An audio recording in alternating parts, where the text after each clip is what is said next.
bu tarafdan Toshkentdan kelish, Bo'stonliqqa chiqib ketish, Yangi O'zbekistondan 3 kilometr o'tgandan keyin mana shu ko'cha keladi. Xudo xolasa bu yerdan asfalt qilinadi. 1-2 sotuvga joylashgan 3 ta kottejimiz. 100% pishlanishdan ko'tarilgan 2 etajlik 3 ta kottejimizga tushgan. Mana shunaqa izolyatsiyalar bo'ladi, bazatlar bilan. Ustidan kafir qilingan. Birinchisi tayyor emas, ikkinchisi tayyor. O'shani obzorini ko'rib o'tamiz. Xudo xolasa eshigimizdan kirganimizda bizani hovlimizda kutib oladi. O'ng qo'limizda oshxona, chap qo'limizda hol birlashgan studiya formatida bo'ladi. Общий sanuzelimizda bor birinchi qavatimizda va shunaqangi ikkita spalnimiz bor.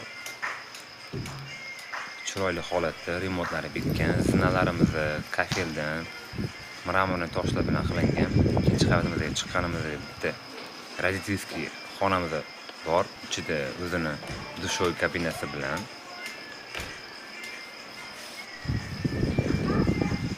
общий sanuzelimiz bor ikkinchi qavat uchun. Va yana ikkita spalnimiz bor. Remont jarayonlari bo'ladi. Xudo xolasa yaqin kunlarda bitkizib topshiramiz.